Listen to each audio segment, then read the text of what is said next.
Hey guys, welcome back to my channel. In today's video, it's going to be very different than all the videos I've ever posted. I'm going to walk you through 10 mistakes I've made in my 20s that I wish I would have known earlier. This is extremely important and I wish I knew how to start a savings account. This is the simplest thing I could have done when I was 18. That's basically how to save money. You're putting money away that you don't touch. You want to look for a high yield savings account. So this means that the interest rate will be a lot higher, but you have this misconception that interest is bad because of credit card debt. Accumulating interest means you owe that money. And it's kind of like a penalty for borrowing money. But in a savings account terminology, interest rate is going to be that percentage of I guess like reward you have for putting money in the bank. So from my research in the last few months, Capital One has been a really good bank. It's money that I would have had in my checkings account anyway, so might as well put some money towards your savings and just watch that income grow. It'll grow very slowly, but it's better than nothing, and that's something I would have done if I were 18 or 19. Number 2 would be to stop buying tacky clothing. If you're my age, I'm 25 now. If I was still wearing the clothing I was wearing when I was 18, 19, I probably would be very embarrassed at myself. I bought into trending clothing and fast fashion, so clothing wore down or there would be holes in clothing. And I know fast fashion like Forever 21, H&M, you don't have a lot of money at that moment, but you see something cute and you buy it. But that article of clothing just sits in your closet. It accumulates so much physical baggage, and physical baggage is not something you've won through the years. First off, you have to sort through your clothing, do spring cleaning. You have to look for a donation center. You have to actually go there. It's just so much physical and mental strain. So you do not want to keep buying these trending clothing. Trends are going to be in and out of fashion, and I know like fashion does repeat itself, but you don't want that like leopard print skirt to sit in your closet for 10 years just sitting there. Like, just like Marie Kondo advised, just look at your clothing and what gives you worth. I would solve this problem by getting neutrals and basics and good quality basics. I bought so many black t-shirts and leggings that just was so crappy that I ended up just throwing them out after like maybe a few weeks. So avoid that and invest in good quality basics. Number 3 would be to interview and research the career path you want to get into. Career paths are constantly changing, and we can see this through the pandemic. There's so many careers that would never have been possible like 10 years ago, like social media manager and all these type of things. You can make money through YouTube, TikTok. Dive in, test the waters of different careers. I've changed my major probably 3 times, and yeah, I wasted a little bit of time through that, but I've learned from being in like core classes that this was not the field or career path I wanted to get into. So do your research, maybe interview people who are actually in the position you want to be in, and see if that's something that you can find yourself doing for like the next, I guess, like 5 years. Number 4 is learn and love how to make coffee. I can't even imagine the amount of money I've spent on coffee. I, as an 18-year-old, loved Dunkin', Starbucks, Saxby's, Wawa. Even last year, I was so reckless on how much I spent on coffee. I could probably buy a car at this point. Just the amount of money, pocket change I spent just because I didn't feel like making coffee at home is ridiculous. If you learn and you have the equipment to make cappuccinos, lattes, Americanos, just a regular cold brew, then just make it at home, because that $5 you spend on like a grande iced caramel macchiato is not worth it. It's filled with sugar. Treating yourself a million times is not worth it if you think about the cost. So just, I would tell myself to be smarter with what I'm spending. I've invested in some coffee equipment. Like I have a really good coffee maker. I want to get an espresso maker in the future. I have a frother. I do want to get more equipment, like a coffee grinder and all that. And like you think like, oh, it's so expensive now to buy those coffee equipment, but in the long run, if you calculate how much usage gives you in return, it's, yeah, just learn how to make coffee and you will be so happy that all this money is going towards your savings. My fifth tip is to learn about finance.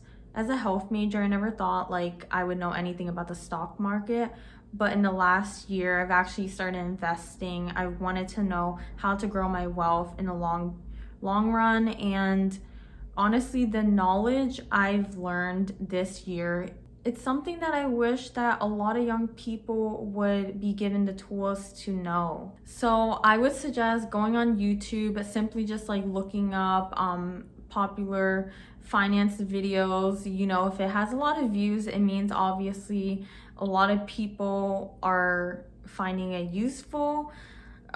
Just, you know, branching out and gaining your knowledge on finance is something that is undescribable. It's something that you're doing it for yourself, you're not doing for anybody else, and your parents may know so much, but when you start taking things into your own hands, you'll realize that things are changing from what they know. There's a lot of smart people out there with financial advising, and that's something that I wish I would have dug into a lot deeper through the years. Number 6 would be to not spend too much on credit cards. When I was 18, I opened up my first credit card. I was so excited. I had this misconception that if I got a credit card and I put a lot of money on it every month, it would increase my credit score. That is not true. If your credit card utilization is very low, you're more likely to look like a better borrower. The 7th mistake that I made was not getting into IT. This sounds very obvious, but the current times just shows how innovative and how quickly IT is becoming.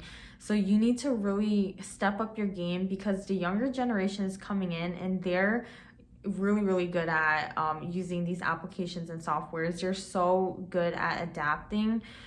Even at my age now, I feel like I'm already behind. So understand that IT is such a large area that will become crucial and essential. So you can't avoid it by saying, oh, I'm just not good with technology. Technology is not limited to just your computer and your laptop or your phone. There's coding language, there's all these courses online that you can take to better your resume and your skill set. So get into IT. That's something I wish I would have known at an earlier age. The 8th mistake I did was getting into grad school right after undergrad. If I could go back in time, I would snap myself out of it. Graduate school is not for everyone. A lot of people in grad school are a lot older. Their kids are off to college or they're in high school. They have so much time to, come home from maybe their 9 to 5 and spend the next few hours researching, or they're in their current field and getting a graduate degree would just put them in a better position at work. So most likely work would pay for your graduate program. If you come straight from undergrad into grad school, like me, I didn't have a company paying for me. So unless you have a company that's going to pay for your additional schooling, don't do it. Graduate loans is not worth it. The amount of stress that comes with thinking about how much debt you're in is not worth it. And if I could go back, I would probably take a few years to understand myself and know what kind of career path that I want to choose next. You really need to understand yourself and who you are as a person, what you like, what you don't like. If you get into grad school, that's all you're thinking about. You're thinking of school, money, you're thinking of what you're gonna do like right now in the moment. Number 9 is putting my energy into negative people. I probably say this to a lot of younger people in my life. Don't do this, because you're feeding into their energy, and if someone else's energy is negative, it's going to reflect on you. You're going to take on this emotional baggage, and it's sad to say, but cutting people off is something you're just going to have to do. You just do not have time to help everybody. You can't heal everyone's wounds. It's something that at this point you have to realize that you may have wounds that you haven't visited in a long time. You need to heal yourself. You need to think about yourself. And yeah, that's just something I find really, really, really important. My 10th and final mistake is not taking on my own health. This is something that every single person, regardless of how old you are, you need to take care of your own health. Your own health is wealth, is what people say. And I've learned that phrase like now at 24. Health is wealth, and it's true, because if you don't feel healthy, you're not going to do healthy things. Signing up for annual physical exams, setting up appointments for your dental cleaning, learning about health insurance. So that's it for my video. I hope you guys found it really helpful. Please, please, please do not make the same mistakes I did. Do your research. Know there will be failures before your success. And each and one of you guys are all important, and you mean something to this world. So don't give up, and I hope you guys all will stay safe and are staying safe. I will see you guys next time. Bye.